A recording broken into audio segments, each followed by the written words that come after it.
Hi, I'm Christine Gritmon, and welcome to Social. My guest today is Tina DeLeo of Chef Teeny Meals in Minutes, and we are going to talk about some new Pinterest tools for foodies and play with it live, and we're also going to talk about a foodie's favorite social media platform, Instagram. Hashtag foodie. Right? Oh my goodness. So let's get started playing with Pinterest. Okay. Honestly, so Pinterest has recently announced several tools. It's really trying to become a better marketing tool when it comes down to it, and things that it can monetize better. And one of those tools, all the social media platforms are all about lenses right now, whether they're using it for augmented reality purposes or if they're using it for cute little filters like Snapchat, which of course now Facebook and Instagram have all that too. And Google's going to have it now too. Google has kind of had a lens for a while, but it's been inconsistent. Okay. It was rolled out, then it wasn't. Some people had it, some people didn't. They are rolling it out again. Absolutely, yeah. they are. They're because they kind of have to. I think maybe they were ahead of their time with it, and now that everyone else is doing it, they've stepped their technology back up. So lenses is a hot new thing, and on Pinterest now you can search with lenses. So you can take a picture of something and Pinterest will show it to you. That's not all. It now has this thing that people are nicknaming Shazam for food. Apparently the show Silicon Valley actually had a character who came up with an idea like this. They're being accused of, like, I guess it came out almost at the same time, right? Yeah. Bad timing on Pinterest part for... Or great timing. I guess, depending on how you Depends on if you're a lawyer. Yeah. Good timing. It's always a good time for foodies, though. So what this is, Shazam for food, is basically you take a picture with the Pinterest lens of food, and it susses out what's in that dish that you just took a picture of, and tries to show you recipes. It's so cool. I'm so excited to try it. This is going to be my first time. So I'm super excited. I did a little test with it, and it was kind of hit or miss. Okay. So we're gonna do that. So first, we're actually going to be getting some food momentarily, but I wanted to go on Chef Teeny's webpage, chefteeny.com, and that's chef, spelled the usual way, C-H-E-F, T-I-N-I, because she's Tina, and because Chef Teeny is adorable. And so we're going to go on her webpage here, and we're gonna test it out. Hopefully everyone can see this. So, if you can please get your little lens. So let's show the folks at home. Okay, it's at the bottom. So yeah, where is it here? It's at the, Am I different? It might be. Oh, there we go. Okay. So see, there's the search at the top. And there's a little camera next to the search. So are we going to take a picture of the screen? We are. Oh, that is so cool. But first, there's an ad. Because of course there's an ad. Of course there is. Lens those sneaks is what he was saying, and it's true. You can do that. You can take a picture of sneakers. So let's go here. This. Oh, whoops. You might want to. I hit it too soon. All right. So this beautiful shot of this carrot salad. Yeah, I'm wondering if this will be interesting if it picks this up. So what does it say? Okay, it's some thinking dots. Oh my gosh. Watercolor paintings of flowers. Wow. But part of that could be because we had a border. I was going to say, and also there's whole pieces of dill on there. Yeah. It's chopped up to say, so it may. Let's try this again. Now it has salad. Oh, good. And orange and carrot salad. Yay! That's so cool. So it's all about the framing. So this one it knew was carrot salad. So it got the border. Is that what you were saying? So you I think that was the problem. Yeah. That one's going to be tricky. Try that. Let's see how that goes. Let's see how the cake goes. They might mistake that for snow. And I hope everyone can see it. Sorry, all my notifications are popping up. I should have turned those off. It is all good. All right, this is probably a decent framing. You can see some chocolate chips there. All right. Thanks, Maria. Yep. Oh, chocolate chips, bar chips. I totally picked it up. That is crazy. Wow. Although yours look even more awesome because it's a special thingy. This will be a tough one. This will be a very tough one because this is fried tomatoes, correct? Right, and it's stacked, and there's mozzarella in there, and like how I don't think it's gonna get this. So do you know if when you do this, does it import any of this into your comments that you want to pin this, right? Let's just say. I I don't think so. Okay. I don't think it informs your network of your searches. Right. It says veggie burgers, sandwiches, burgers, turkey burgers. Which kind of, I'd give it a pass on this one because it is stacked and it's sort of sandwiched in a sense, and could look. It's burgery. Yeah. Oh, what is that? Oh, that's chicken. This is going to be chicken. Tricky. Sun-dried. Tricky's what we want. Let's see if it is. Let's do this. Pizza pie, pizza crusts. It thinks it's pizza. You know why? Because it's picking up the rim of the cast iron skillet. I wonder if we. Maybe. Here, you can operate it. Yeah, that might be easier. Let's see if we can. Can you see that? Go all the way up. Go up a little more. Let me just see if there's another picture in there. Oh, let's do that. Oh, let's do that. That could be fun. By the way, I love that on your blog, we can just pin these images right there. Yes. Shout out to my sister who does. Shout out to your sister who's watching, right? She is watching right now. Oh, now we have real food. So we're going to do real food in a second. And then we'll move along from I'm feeling, wait, show me what to do again. Okay. Click on that. Here we go. Yeah. Here we go. This will be the last one on Chef Teeny. Then we will going to see its pin. Take pictures of our real food, and then we'll move on to Instagram. See how smart it is. It picks up its own pin. It thinks it's quinoa. It's food. It's a recipe. Tomatoes. There's tomatoes in there. Feta, quinoa though. But it thinks it's a salad. But there's a lot of green in there. There's spinach in there. All right. That's pretty cool. So here's my question. Do you think this is going to be useful for people finding your stuff, or do you think it's going to be kind of just... So I just want to, since this is new to me, and I actually wanted it to be new to me because I find We're all discovering it together. Yeah, like I like to discover new things. So you basically take the picture, it tells you what items are in that particular dish, and then it pulls up on the feed all the different items, right? So actually, that's pretty cool if it gets it right.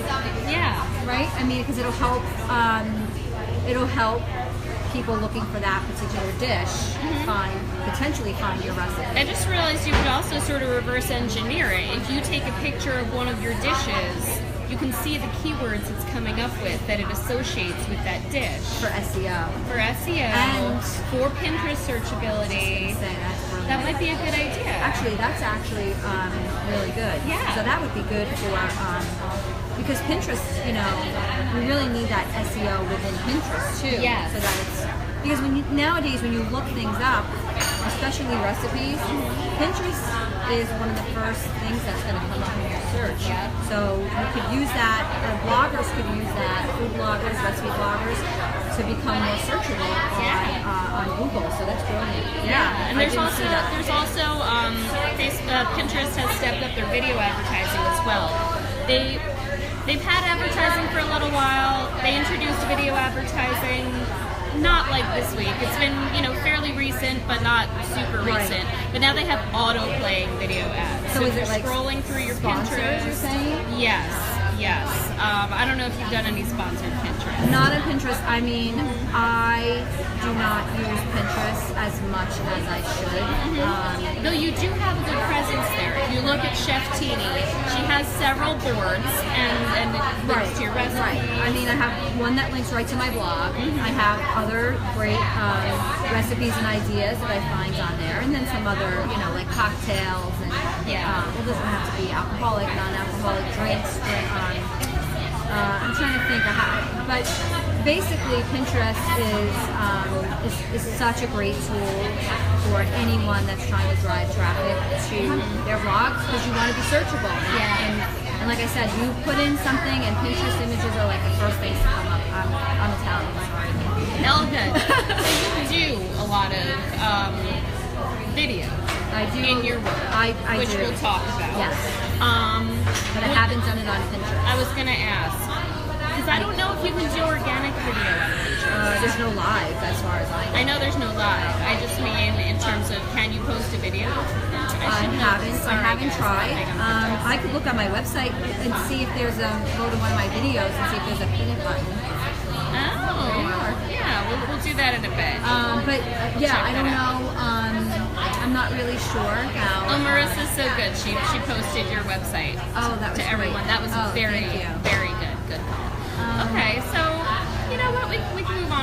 Rebecca. Sure. Because your jam is Instagram.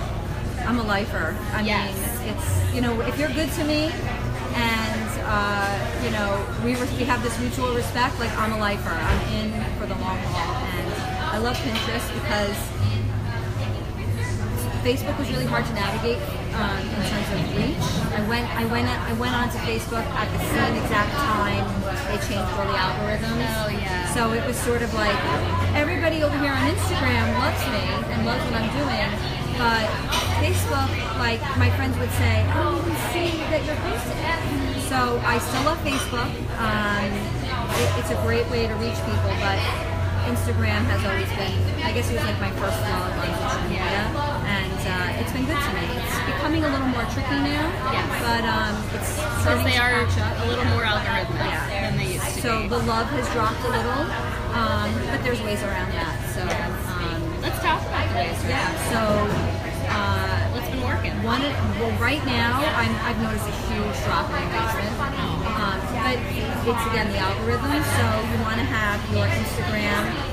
Most important thing to do is to get the engagement, right? That's what puts you at the top of the feed. Used to be you posted at 9 o'clock, everybody on at 9 o'clock saw you, went through your feed, you knew what time your followers were on. And they get likes at all different times. All different times, posts show up from 2 days ago, so it's all about the engagement. So you can, of course, always have pictures that are going to draw people to like your post. Have you seen a common thread among the pictures that tend to do that better? Anything with natural light, if you're in my genre, yes. Yeah, especially for food. Especially for food. But I think it is really important that you're posting to your niche market and the things that they are going to be interested in. So for me, natural light, food. I have a lighting system at home and I take pictures at home. I've learned a lot about photography that I never thought I would have to know. But you can belong to like different like groups. There are Instagram groups where you can, you know, like we belong to the Westchester Bloggers group. Yeah. So let's just say On Facebook. on Facebook, Westchester yes. Bloggers group. That's not actually how I know you, I don't think. But I'm not sure. I know you threw the foodie in I think today. we did. Yeah, I think we connected on Instagram. paper. I think yes, because you were logo.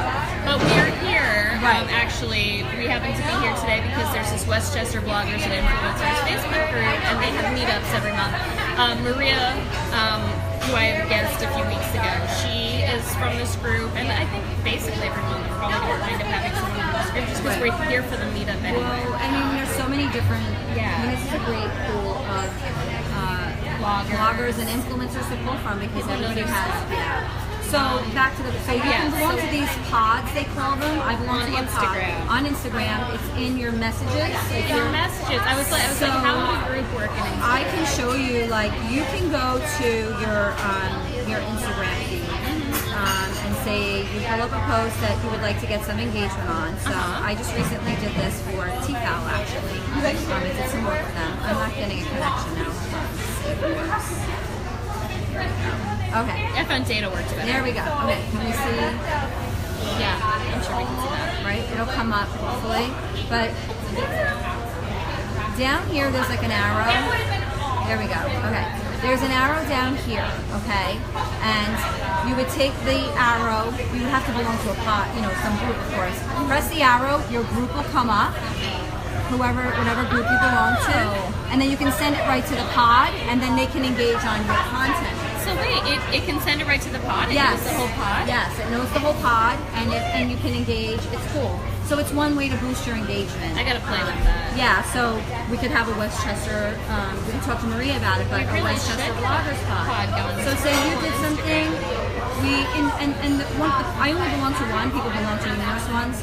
And I'm sure there are some that are like sketchy and paid or whatever, but this is a Probably, very I belong organic to a pod. it's a nice pod, it's a nice, It's your tribe. It's your like legit Right. organic pod. right. So it's a great way to build engagement. That's very good to know, especially since one thing I just read about the Instagram algorithm is it really takes into account immediate engagement. Well, that's what it is. So Yes. So even though it's based on engagement, I still find for me, I always post Sunday night 10 o'clock. Interesting. And you will get probably, depending on what it is, of course, but I will get probably 25% more engagement than any other time. 10 o'clock. Did you see this when your followers are on? That's your when business thing? right. That's when mine. But I started noticing that other Instagrammers, 10 o'clock Sunday nights, they were always posting. Interesting. So I thought I'm going to try this out. Specifically in the foodie scene or in general? Just in general. So it's 10 o'clock Sunday night is where it's at. It is. So that's me. So I have one, I'm not very good at scheduling, but Wednesdays I always do What's for Dinner Wednesday. The fact that you can't really truly schedule and automate an Instagram post makes me frustrating. Crazy. The closed API, man. It's the worst. I wish. That's my downfall, is I'm not scheduled enough with my social media. Yeah. So, but Instagram, it would be nice. But you can save your you can go in, put your picture in, write what you want to say, and save it for later. But it's not. You still got to do that manual thing. Yeah, it's very annoying. It's a little better, so you could kind of organize it. But if you're in kind of a routine of Sunday night at 10 I'm doing something, then you can do it. And I'll do a recipe of the week. So on Sunday nights at 10, I try between 9 and 10. I usually do it at 10.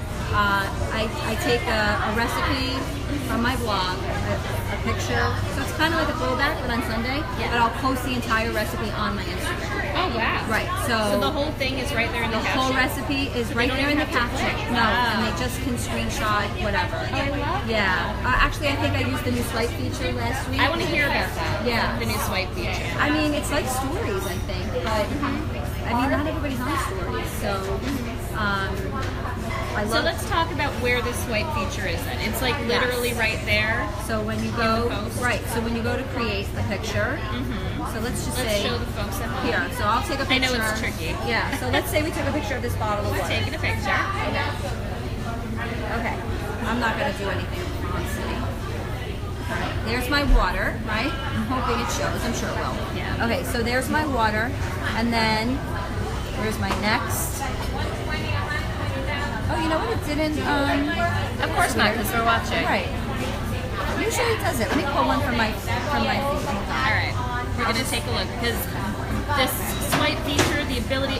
So you can do on Instagram, you literally can't do links. It's just your link and bio. Right. Well, you always want to direct them back to. You always want to direct them back to your page, to your main page. Yeah. So if you post something on at Chef Teeny, I always put a little arrow that says at Chef Teeny, and there's some sort of link that leads back to, if it's a recipe or a picture of a recipe I just did, to my blog or whatever it is you're trying to get people. But is this where you can just swipe to the link? So wait, you're talking about Instagram stories, or are we talking about the slide? Oh, we're talking about different things. When you said swipe, I thought you were talking about the new gestures and stories. We'll get to that. Okay. You're just talking about the album feature. Yes. So I was talking about the slide. Okay, well let's where look you can at that slide too. up to 10 pictures. Okay, I'm sorry. That's been really great, especially for someone who, you want to show different angles of things. For you might want to show prep. So you can click this thing here all the way on the right, and it gives you the option to add stuff from your library. Yeah. And then you can create a slide of pictures. Can we see one that you've done? Let's see if I've done one. I haven't done that many because I feel like it's so similar to Instagram stories. Oh, you know what? I did do it. I did it over the weekends. Right? So I did this salad, and I gave the recipe away because I knew I wouldn't be around Sunday. And then when you swipe to the right, there's the recipe. I love that use of it. Oh, where did I go? Oh, I lost it. But here we go. Yeah. There it is. Okay. That's a great use. And then let me try to. Do you put that together in like Canva or something, or is that a screenshot of your blog? This is a screenshot of a recipe I had done on Facebook, and I screenshot it, and that happens to be in the background. That's great. Yeah, so that's a great use of that. I can also imagine in your case it might be kind of fun to have like the in-between prep stuff. Right, because I used to do like, I guess in essence a story. So it would be, say you're making something, so it would be from, the transition from the different stages of cooking that particular dish. But that's what I do now on Wednesdays. I do the Instagram story, and I do What's for Dinner Wednesday. I always pick Wednesday because I feel like it's the middle of the week and nobody has anything left in their fridge. Or their brain. Right, yeah, or their brain. They're like, so to me, this swipe feature is very similar to Instagram stories, but I feel like you can have more fun on Instagram stories, so they're not exactly the same. Let's talk about Instagram stories, because you're a pretty consistent user of it. I love stories. I feel like I was just getting out a Snapchat account and like trying to figure it out. My 16-year-old was just like, oh my gosh, this is so embarrassing. I tried. My 7-year-old ended up actually teaching me how to use it. Yes, but I liked your stories because it would be, you know, the cooking, but at the same time, you know, it wouldn't be half an hour straight of you cooking. Right. It would be the little snippets of like the highlights, like a tasty video. Right. You know? I guess. Right. So anyway, no sooner did I figure out Snapchat and all the little stickers and how much fun it is, did Instagram come out with stories. Thank you for coming out with stories. Well, and I don't really have followers on Snapchat, so it's not funny. But you don't know a whole bunch of 18-year-olds who want to learn how to cook? No, and it's funny because some I can see sometimes like my son's friends will see like, oh Robert, did you have that for dinner? Did you have that for dinner? Oh, the food must be really good at your house. That's the only thing he appreciates. But it's like they're not going to hire you. No, they want to come over. They want an invite for dinner or snacks. Yes.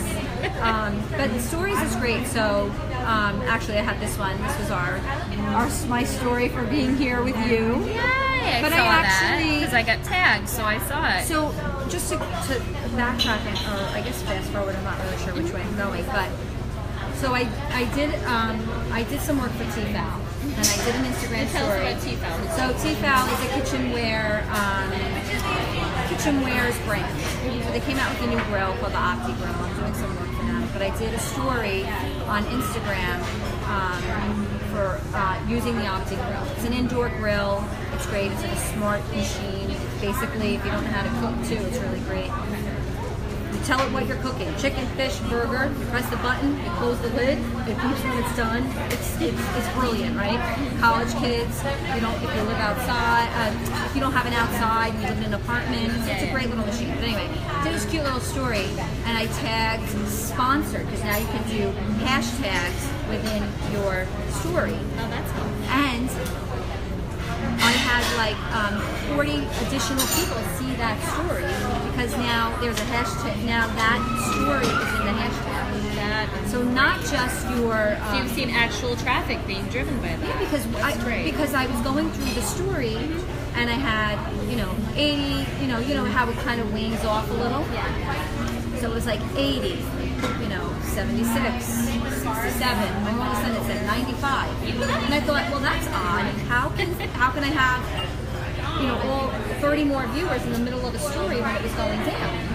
And I went into my story, and it said, I actually screenshotted it, but it said, this showed up in the hashtag sponsored story. You can click on it, and I got 40 new visitors to that story. So I would now you can have all sorts of hashtags. Yeah, and you can really draw in people to your story. And the thing I like about stories is all the people that don't like your pictures, you can actually see that there are people viewing it. So they may not go ahead and give you a like. The same people always seem to be coming back. What do you call those? Lurkers? Lurkers? I don't know what they are. But that's helpful that you can see who they are too, because the fact is maybe I think some people get embarrassed or they don't want to like your stuff. They don't want to seem like they're constantly on. Especially someone like me. I'm an overlover. Yeah. I'm like, oh, I think I use like way too many exclamation points and that love button. Yeah. Hard eyes. I really was worried about but I love the Instagram stories because you can take, like you said, bits and pieces, create a little content for a company or for yourself, and it's fun. And you can get goofy. I feel like you have a path to act like you're 18 when you're really like 40. It works out, Did you use a filter on one of them recently? I saw you with like a face or I'm guilty. Like a cutesy talking cat cooking. It's like this is like is very cute. I love them. I mean, it's the only way. Interest. It's the only way you're gonna get away. You know what's more interesting than a woman cooking on a grill? That looks like a cat. A cute kitty cat cooking on a grill. Not literally, not cat meat. No. But Wrong show. Wrong show. Yeah. It does not cook cats. I mean, I feel like you get, I do use Snapchat for the phone as well. Yeah. Because Instagram needs to like amplify a little. Yeah. Love Instagram, but they do need What kind of filters does Instagram even have? I haven't really played with Instagram stories. They have like new filters. They have new face filters. I haven't really played with it much. And they have stickers now, which apparently helps with SEO. Well, that's the hashtag. Yeah. So you can go into your stickers and it'll say location. So I got 70 extra viewers. 70 on I was at the food bank for Westchester Hunger Heroes breakfast yesterday. I tagged Abigail Kirsch, Tappan Hill, where I was, Tarrytown, New York, and I think it was 75 additional viewers just on that hashtag. So from a business perspective, that's amazing. And you've done cooking events at actual stores and stuff, right? Yes, Like Athleta, right here in Scarsdale. So if they've got a sticker they've created for their store location, you can hashtag it, and when you're using Instagram, so that's you should how try you make a sticker. You hashtag, and that's how it becomes. Those are the stickers, yeah. And you can move them, and you can. When you press that little paper, it looks like a little piece of paper at the top of your story. Yeah. Let's do it. Everybody's like, but that's great. The fact that it is, and also if you have, it looks like just a cute little sticker. It doesn't look like a hashtag, right? But it has, SEO help, like a hashtag. So let's just say, for example, here. I did this one yesterday. All right. So here we go again. Let's hope this lines up, right? So this is a picture on my stories. This would go onto my stories. I feel like my phone is so dirty. I apologize. It's all good. There's looks like a happy face. Oh yeah, we're good. Press the happy face. And you see here what shows up? And there's 3 dots at the top. Yay. Okay, so if you hit, so right now we're at Barnes & Noble, right? Yes. So we hit hashtag. Oh, actually, I'm sorry. I didn't mean to do that. That's I couldn't cool. exit that. Hold on. All right, done. I didn't do that. Hit that, and we say location. Whoa. To pick up where we are, Barnes & Noble. So now we're at Barnes & Noble, right? Yeah. And I'm just gonna hit next, and I'm gonna hit add it to my story and send. Okay. Oh, nice. Now, we go back. At some point, I'm gonna come back in like a minute or two, and I'll show you how it shows up. I'm hoping somebody will engage on it. But that Barnes & Noble now location will show up if it picks it up. It will show up in in that story. Now I have to do a little more research on it because it's so new. I'm not sure how those stories, if they stay in that hashtag. Because stories disappear after 24 hours. Oh yeah, they probably disappear. So I would imagine they would disappear. But I was reading something as if the story may still be there, but when you click on it, it may not be in your story. I don't know. I don't know enough about it, so I don't want to. It's kind of new. Yeah. I mean, this is a pretty new feature. Yeah, but I love Instagram it. Stories, and Instagram Stories itself has had very rapid development. It started, and people weren't sure how to use it exactly. Right. And then it started copying Snapchat even more, and people were like, eh. But then it started making its own developments like that. Right.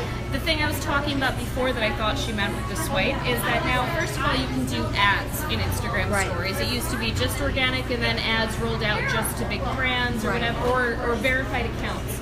If you have the little check mark next to your Instagram, which is pretty hard to get. It's hard to get, I don't have it. I don't even check think everywhere else.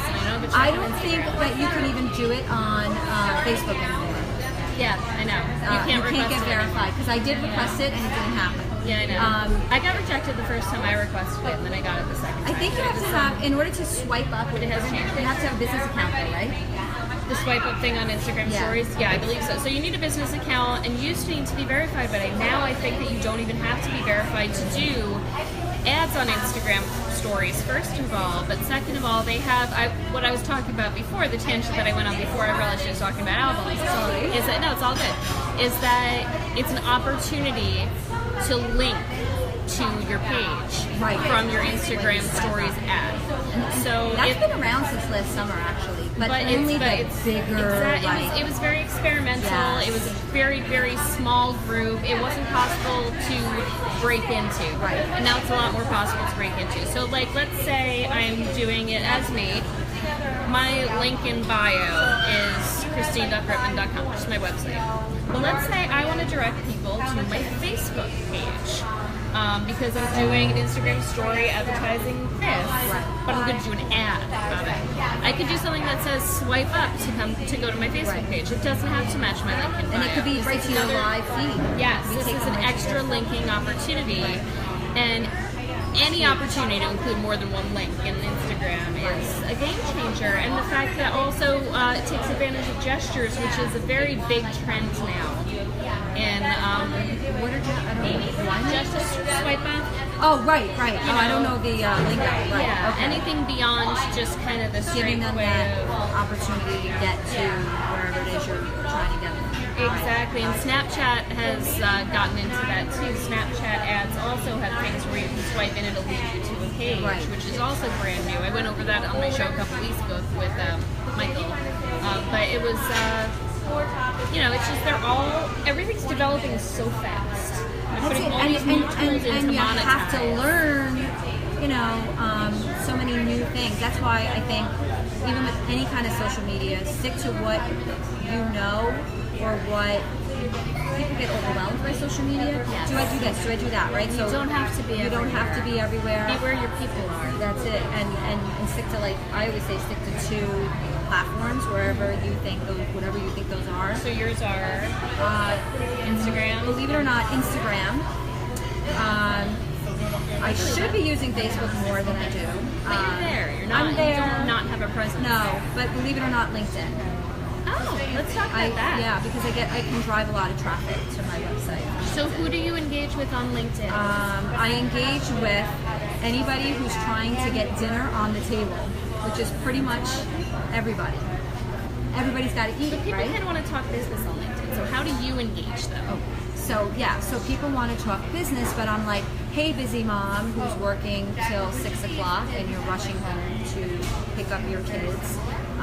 Here's a great recipe. You can get dinner on the table in 25 minutes without having to, and there's nothing wrong with it, ordering a pizza. Or sometimes we just want a home-cooked meal, and the kids just want a home-cooked meal.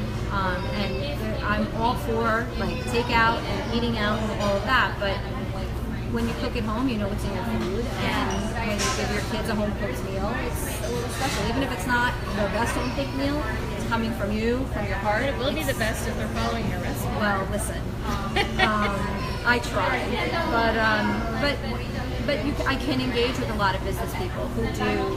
I mean, and I've done posts on LinkedIn about different topics, pantry items, healthy pantry items to keep in your pantry so that when you get home from work and it's late, you have some healthy grains or some healthy beans. Yeah, and that's shareable and it's relatable to a person on LinkedIn who is a business person. And a human who has to eat. And a person who has to eat. Yeah. So you can work in your brand. It works for me. It may not work for everyone, but it does work for me. And I'm also connecting with brands and other content creators and things like that. So I think it's an under. We've talked about this a little bit before, but it used to be a little more easy to reach people. But like every social media platform, the algorithms take over, and they just. I'm sure some people they want to get that. They got to get that sponsorship. They want to monetize everything, and it hurts the little guy. Yeah. Because the little guy. Can't always pay. I don't believe in paying for ads because I think in the long run it hurts you. I think it hurts anybody unless you're a huge corporation. I think when you pay for ads, it makes any group, any social media, it makes you reliant. It makes the algorithms think that, oh, now she's willing to spend money, so we're going to drop her engagement even more, and then she's going to have to spend more money to get that engagement back. And I found that with a lot. With Facebook, and it's a very delicate balance. You have to know because you can't really get that reach anymore at all if you don't. pay a little, but at the same time, it's about how you spend and where you spend. Yeah, One big thing I learned in social media marketing world is if you're spending on something that's not doing well because you feel like that'll push it along, it doesn't work. No. Because when it comes down to it, the algorithm is still at play in your advertising. Right. So the fact is, the algorithm still wants to show people what it thinks they want to see. Right. So if you have something that's already doing well, your dollars will go a lot farther, and it won't drop your organic reach so much because it'll be like, well, then we won't get to see what this next thing is. Well, what I've done on Facebook, I've reached out to like 20 friends and been like, hey, could you just go on my Facebook, on my page, and could you just give me a like? And then all of a sudden that boosts the engagement, and then it shows more. And there are ways around it, but listen, it's a pain, and it's a whole game you don't want to get into. And you don't want to, and I don't want to, you don't want to start annoying people, right? Yeah. So I'm cool with annoying people. Yeah, I'm an anomaly. I don't want to know if I'm annoying them. I'm insecure like that. So what's a good way for people to see your stuff? Let's talk about your stuff. So my website, chefteeny.com. I try to post at least one recipe a week. I didn't put anything out this week.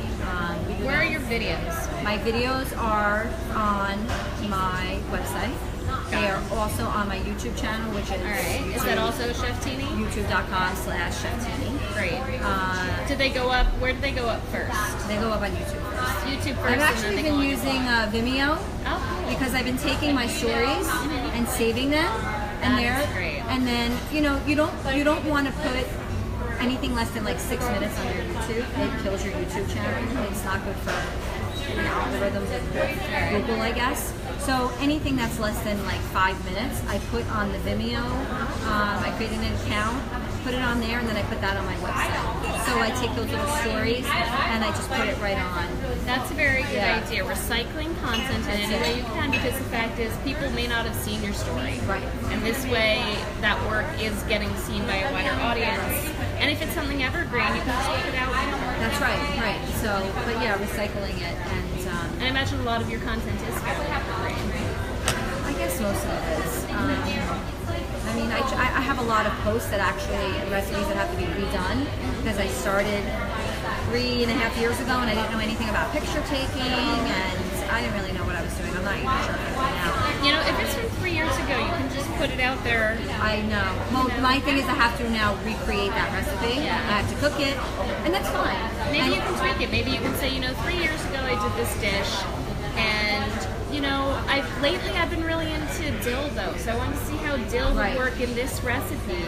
So I'm here's a link to the original post. Right. Here's my redo of it. You can't do that because then you're risking duplicate content. But I can republish that post. Yeah. I can redate it.